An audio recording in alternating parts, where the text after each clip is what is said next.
भक्तों, सावन महीने में ये 5 गलतियां भूलकर भी मत करना। चाहे आपके आगे मौत ही क्यों ना खड़ी हो, लेकिन सावन में ये 5 बुरे काम मत करना। पूरे सावन सोमवार का लाभ नष्ट हो जाएगा। और सावन में बैंगन क्यों नहीं खाते? सावन व्रत में क्या क्या खाना चाहिए? भक्तों, सावन में हल्दी से क्यों बचा जाता है? और सावन सोमवार का व्रत ये 3 महिलाएं क्यों नहीं रख सकती? ये सभी बातें आज हम इस सावन की इस वीडियो में बताएंगे। लेकिन उससे पहले कमेंट बॉक्स में भगवान शिव जी का जयकारा लगाते हुए हर हर महादेव जरूर लिखें, लाइक जरूर करें और चैनल को सब्सक्राइब भी कर लें। भगवान शिव जी की भक्ति का ये सफ़र बहुत ही अद्भुत है, इसलिए इस वीडियो को एक पल के लिए भी छोड़कर मत जाना, क्योंकि शास्त्रों में लिखा है कि अधूरी जानकारी हमेशा सर्वनाश का कारण ही बनती है। भक्तों, वर्ष 2026 में सावन का पावन महीना 30 जुलाई दिन गुरुवार से प्रारंभ होकर 28 अगस्त तक रहेगा। ये महीना भगवान शिव जी और माता पार्वती की उपासना के लिए अत्यंत शुभ और मंगलकारी माना जाता है। इस वर्ष सावन के दौरान कुल 4 सोमवार व्रत पड़ रहे हैं, जिनका विशेष धार्मिक महत्व है। पहला सावन सोमवार व्रत 3 अगस्त को मनाया जाएगा, दूसरा सोमवार 10 अगस्त को, तीसरा 17 अगस्त को और सावन का चौथा तथा अंतिम सोमवार व्रत 24 अगस्त को होगा। सावन का समापन 28 अगस्त 2026 को हो रहा है, जो कि रक्षाबंधन का पर्व है। इसी दिन बहनें अपने भाइयों की कलाई पर रक्षा सूत्र यानी राखी बांधकर भाई बहन के अटूट प्रेम और विश्वास के त्योहार को मनाएंगी। सावन का पहला दिन यानी 30 जुलाई भगवान श्री हरि विष्णु की कृपा प्राप्ति के लिए भी बहुत दुर्लभ और शुभ संयोग लेकर आ रहा है। पौराणिक मान्यताओं के अनुसार सावन के पूरे महीने में शिव भक्त शिवलिंग पर जल और बेलपत्र अर्पित करके सुख, समृद्धि, सौभाग्य और दीर्घायु का आशीर्वाद प्राप्त करते हैं। यह समय सुहागन महिलाओं के लिए अखंड सौभाग्य के नियमों का पालन करने और मंगला गौरी व्रत के माध्यम से पति की उन्नति की कामना करने के लिए सबसे बेहतर माना गया है। अतः 30 जुलाई से शुरू होने वाले इस पवित्र माह में श्रद्धा, नियम और पूर्ण सात्विकता के साथ महादेव की शरण में जाकर कोई भी भक्त अपनी हर मनोकामना पूरी कर सकता है। सावन का महीना कोई साधारण महीना नहीं है। ये ब्रह्मांड के रचयिता, पालनकर्ता और संहारक साक्षात देवों के देव महादेव का काल है।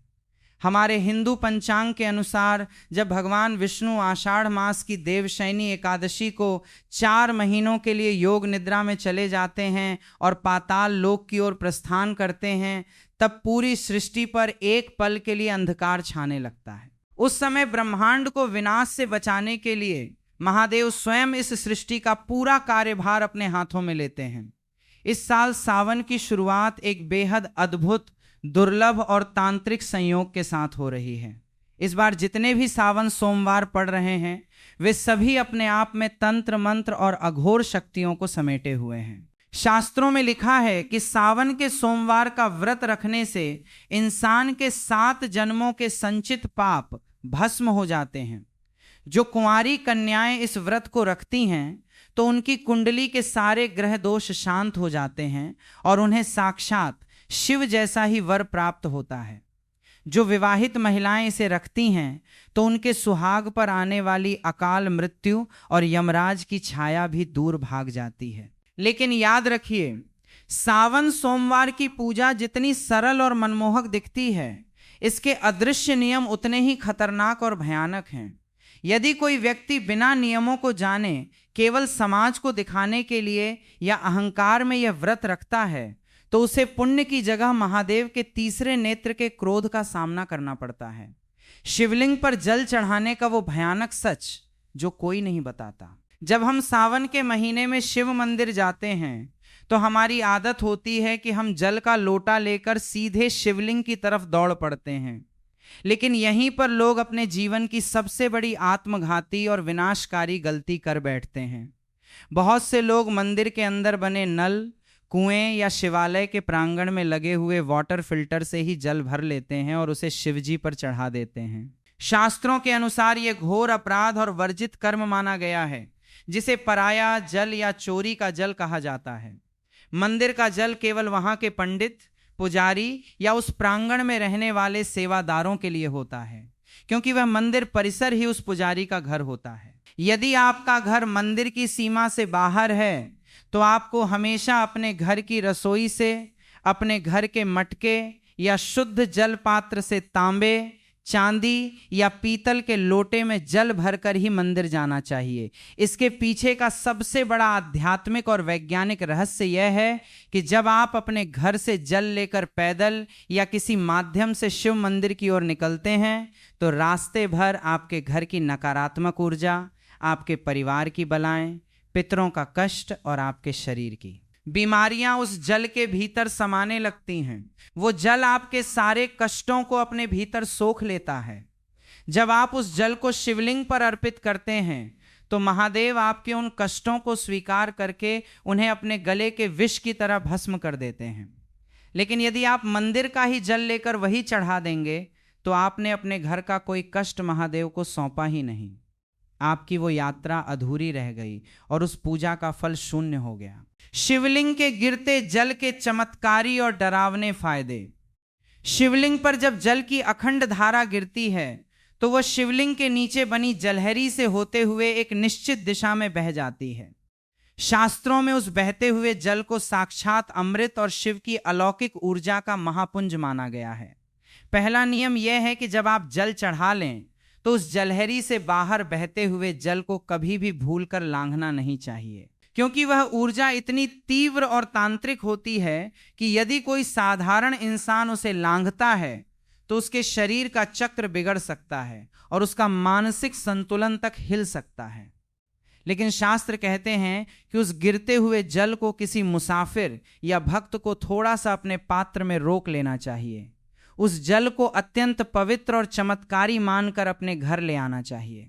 यदि आपके घर में किसी छोटे बच्चे को या किसी बड़े बुजुर्ग को बहुत तेज बुखार आ गया हो, जिस पे डॉक्टरों की दवाइयां भी काम करना बंद कर चुकी हों, तो इस दिव्य जल के कुछ छींटे उस बीमार व्यक्ति के ऊपर मार दें या उसे 2 बूंद ये जल पिला दें। आप अपनी आंखों से देखेंगे कि महादेव की कृपा से वो भयंकर और जानलेवा बुखार भी मिनटों में गायब हो जाएगा।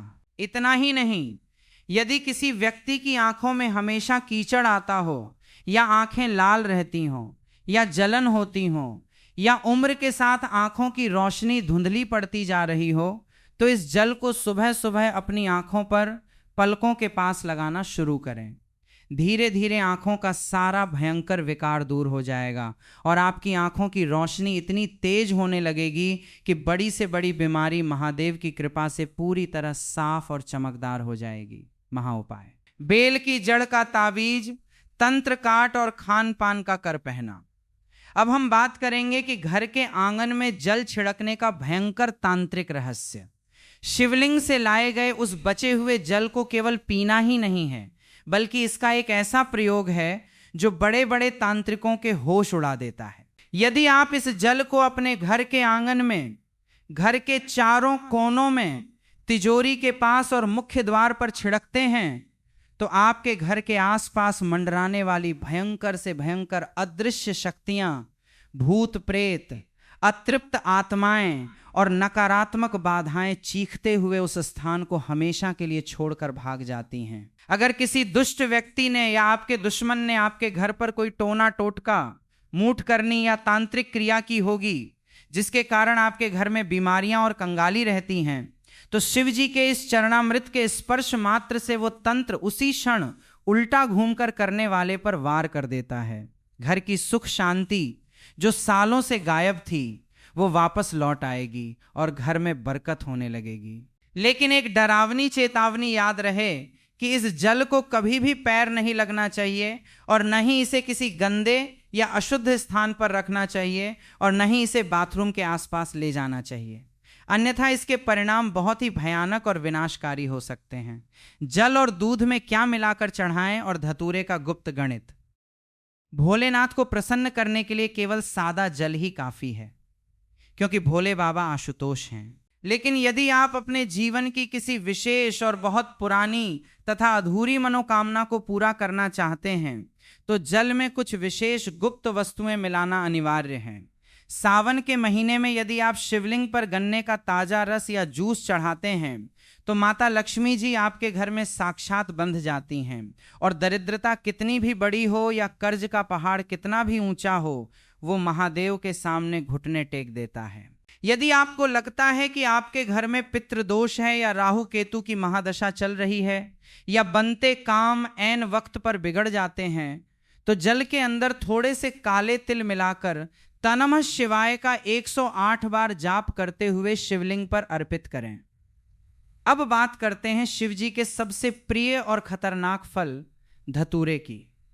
लोग अनजाने में पैरों से तोड़कर जितने मर्जी धतूरे शिवलिंग पर सजा देते हैं, जो कि पूरी तरह गलत और वर्जित है। शास्त्रों के अनुसार शिवलिंग पर धतूरा हमेशा विषम संख्या में ही चढ़ाना चाहिए, जैसे कि केवल 1, 3 या 5 धतूरे। असल में ये इंसान के भीतर छिपे काम, क्रोध, लोभ, मोह और अहंकार का प्रतीक है। जब आप विषम संख्या में धतूरा चढ़ाते हैं तो आप अपनी इन मानसिक बुराइयों और जहर को महादेव के चरणों में सौंप रहे होते हैं। इसके साथ ही सावन में पंचामृत का भोग लगाना चाहिए, जिसमें शुद्ध गाय का कच्चा दूध, गाढ़ा दही, घर का निकाला हुआ घी, शुद्ध शहद और मिश्री की शक्कर शामिल हों। ये सभी सामग्री शिवजी को तृप्त करती हैं। लेकिन याद रखें कि पंचामृत में कभी भी बाजार की डिब्बाबंद या मिलावटी चीजों का इस्तेमाल भूल कर भी ना करें। व्रतधारियों के लिए दूध पीने की सख्त मनाही का वैज्ञानिक और धार्मिक सच। सावन के महीने में व्रत रखने वाले भक्तों को एक ऐसी गुप्त बात का ध्यान रखना चाहिए जो अक्सर लोग अनदेखा कर देते हैं और बाद में पछताते हैं। यदि आपने सावन सोमवार का व्रत रखा है या पूरे सावन के नियम का पालन कर रहे हैं तो आपको भूल कर भी दूध का सेवन नहीं करना चाहिए। इसके 2 बहुत बड़े और ठोस कारण हैं। पहला कारण पूरी तरह धार्मिक है। सावन के महीने में दूध पूरी तरह से भगवान शिव को समर्पित होता है, क्योंकि समुद्र मंथन के समय निकले विष के कारण उनके कंठ में जो भयंकर जलन हो रही थी, उसे शांत करने के लिए सभी देवताओं ने उन पर दूध और जल चढ़ाया था। जो चीज सीधे भगवान को अर्पित की जा रही हो उसे व्रतधारी स्वयं ग्रहण नहीं कर सकता। इसे उच्छिष्ट या दोष माना जाता है। दूसरा कारण वैज्ञानिक और डरावना है। सावन में चारों तरफ भारी वर्षा होती है, जिससे जमीन पर अजीबोगरीब कीड़े मकोड़े, फंगस और जहरीली घास उगाती है। जब गाय और भैंस इस घास को चरती हैं तो वो विषैले तत्व उनके दूध में भी आ जाते हैं। सावन के दिनों में इंसान की जठराग्नि यानी पाचन शक्ति बहुत कमजोर होती है, इसलिए इस समय दूध पीना साक्षात पेट की भयंकर बीमारियों और विष को न्योता देना है। ये दूध केवल छोटे बच्चों, असहाय बुजुर्गों या भयंकर रूप से बीमार लोगों को ही दिया जाना चाहिए, क्योंकि उनके जीवन की रक्षा के लिए शास्त्रों में विशेष छूट है। एक स्वस्थ व्रतधारी अगर सावन में दूध पीता है तो उसका व्रत तत्काल प्रभाव से दूषित और खंडित हो जाता है। कुट्टू के आटे का डरावना सच, कीड़े मकोड़े और व्रत टूटने का भय। व्रत के दौरान लोग फलाहार के नाम पर कुट्टू के आटे की पूरियां, पकौड़ियां, पराठे या हलवा बड़े चाव से खाते हैं और सोचते हैं कि उन्होंने बहुत पवित्र भोजन किया है। लेकिन क्या आपको पता है कि बाजार में मिलने वाले कुट्टू के आटे में एक ऐसा डरावना रहस्य छिपा है जो आपके व्रत को पूरी तरह नष्ट करके आपको नर्क का भागी बना सकता है। कुट्टू का आटा काफी समय पहले पीसकर बोरियों में बंद करके रखा जाता है, जिसके कारण नमी पाकर उसके भीतर बहुत ही बारीक, सूक्ष्म और छोटे छोटे कीड़े मकोड़े पैदा हो जाते हैं, जिन्हें बिना गौर किए नग्न आंखों से देखना नामुमकिन सा होता है। यदि आप बाजार से पैकेट या खुला आटा लाकर बिना उसे अच्छी तरह जांचे और बिना बहुत बारीक छलनी से छाने सीधे तेल में तलकर इस्तेमाल कर लेते हैं तो अनजाने में आप उन सैकड़ों जीवित जीवों और कीड़ों को भी पकाकर खा जाते हैं। शास्त्रों में साफ साफ लिखा है कि व्रत के दौरान यदि आपके पेट में एक भी कीड़ा या जीव चला गया तो वो मांस भक्षण यानी मांस खाने के बराबर माना जाएगा। जैसे ही आपने अनजाने में भी उस मांस रूपी कीड़े को खाया तो आपका व्रत उसी क्षण पूरी तरह टूट गया और आपको व्रत के पुण्य की जगह जीव हत्या का भयंकर पाप लग गया और आपका मन पूरी तरह अपवित्र हो गया। इसलिए जब भी कुट्टू के आटे का प्रयोग करें, लेकिन उसे पहले धूप में सुखाएं और बारीक छलनी से 3 बार छानें और पूरी तरह आश्वस्त होने के बाद ही खाएं। व्रत में नमक के नाम पर केवल और केवल शुद्ध सेंधा नमक का ही प्रयोग होना चाहिए। साधारण समुद्री नमक का एक दाना भी व्रत को नष्ट कर देता है। बेल के पेड़ की जड़ का ताबीज और अदृश्य शक्तियों का परछाई नाश। सावन के महीने में बेलपत्र का महत्व तो बच्चा जानता है, लेकिन बेल के पेड़ की जड़ में जो तांत्रिक, सुरक्षात्मक और अलौकिक शक्तियां होती हैं, उसके बारे में कोई नहीं बात करता। सावन के किसी भी सोमवार को सुबह सूर्योदय से पहले उठकर स्नान करके बेल के प्राचीन वृक्ष के पास जाएं, वहां धूप दीप जलाकर प्रार्थना करें और उसकी जड़ का एक छोटा सा टुकड़ा कुल्हाड़ी या लोहे से नहीं बल्कि लकड़ी या हाथ से प्यार से तोड़कर ले आएं। उस टुकड़े को गंगा जल और गाय के कच्चे दूध से धोकर पहले शिवलिंग पर स्पर्श कराएं और फिर उसे महादेव का प्रसाद मानकर वापस ले लें। इसके बाद उस टुकड़े को चांदी, तांबे या पीतल के किसी ताबीज के अंदर भरकर काले या लाल धागे की मदद से अपने गले में या दाहिनी बाजू पर बांध लें। ये कोई साधारण लकड़ी नहीं रह जाती, ये साक्षात महादेव का त्रिशूल और सुरक्षा कवच बन जाती है। इस ताबीज को पहनने के बाद दुनिया का कोई भी ओझा, तांत्रिक, कोई भी बुरी नजर, मूठ, भूत, प्रेत, डाकनी, शाकनी या हवा में घूमने वाली नकारात्मक शक्ति आपके आसपास भी नहीं भटक सकती। यदि आपको रात में डरावने सपने आते हैं, अचानक छाती पर वजन महसूस होता है या आपको लगता है कि आपके ऊपर किसी ने कुछ टोना कर दिया है, तो ये जड़ उस पूरी बला को अपने भीतर सोख लेगी। इसे पहनने के बाद आपका रुका हुआ कारोबार, आपकी नौकरी और आपका जीवन बहुत तेजी से सफलता की ऊंचाइयों की ओर बढ़ने लगेगा। वैवाहिक जीवन के कठोर प्रतिबंध, वर्जित कर्म और महादेव की परीक्षा के संकेत तथा पति पत्नी के रिश्ते का वह कड़वा सच जिससे व्रत सफल या निष्फल होता है। भगवान शिव और माता पार्वती इस पूरी सृष्टि के सबसे पहले, सबसे आदि और सबसे आदर्श पति पत्नी हैं। इसलिए सावन के व्रत में पति पत्नी के आपसी व्यवहार और मानसिक पवित्रता का बहुत गहरा और सीधा संबंध होता है। जो पति पत्नी सावन के महीने में या विशेषकर सोमवार के व्रत के दिन आपस में गाली गलौज करते हैं या एक दूसरे को नीचा दिखाते हैं, ताने मारते हैं या आपस में भयंकर लड़ाई झगड़ा और क्लेश करते हैं, उन्हें सावन का व्रत रखने का कोई अधिकार नहीं है। यदि ऐसी अशांत स्थिति में आप भूखे रहकर व्रत रखते भी हैं तो महादेव आपके उस व्रत को कभी स्वीकार नहीं करते।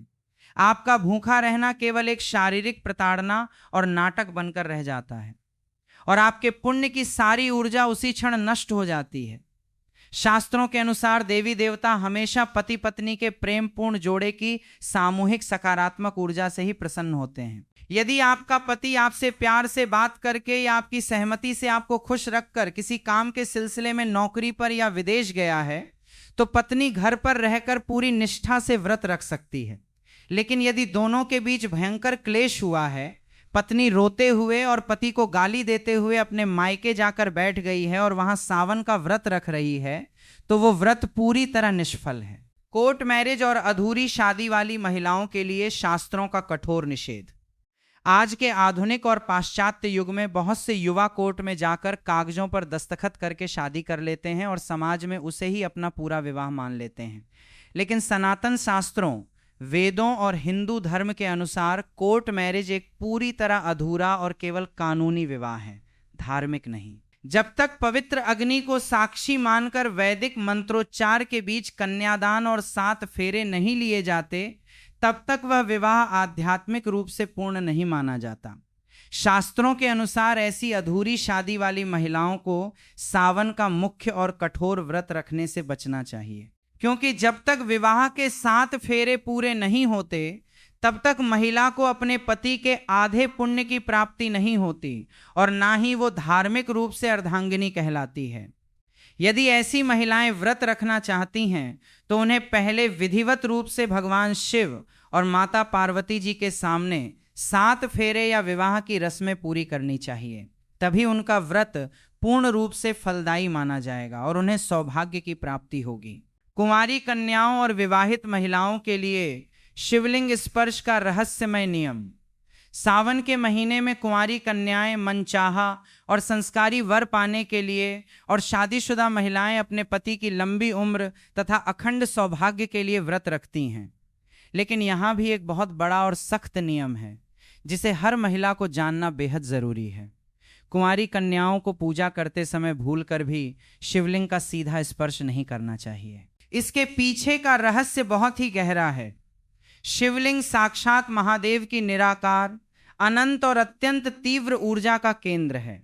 कुंवारी कन्याओं का शरीर और उनकी आंतरिक ऊर्जा इस तीव्र ब्रह्मांडीय प्रभाव को सीधे संभालने के लिए तैयार नहीं होती, जिससे उनके जीवन में अनजाने में मानसिक अशांति या स्वास्थ्य संबंधी समस्याएं आ सकती हैं। कुंवारी कन्याओं को हमेशा माता पार्वती की मूर्ति या शिवलिंग के नीचे बनी जलहरी का स्पर्श करना चाहिए और दूर से ही जल अर्पित करना चाहिए।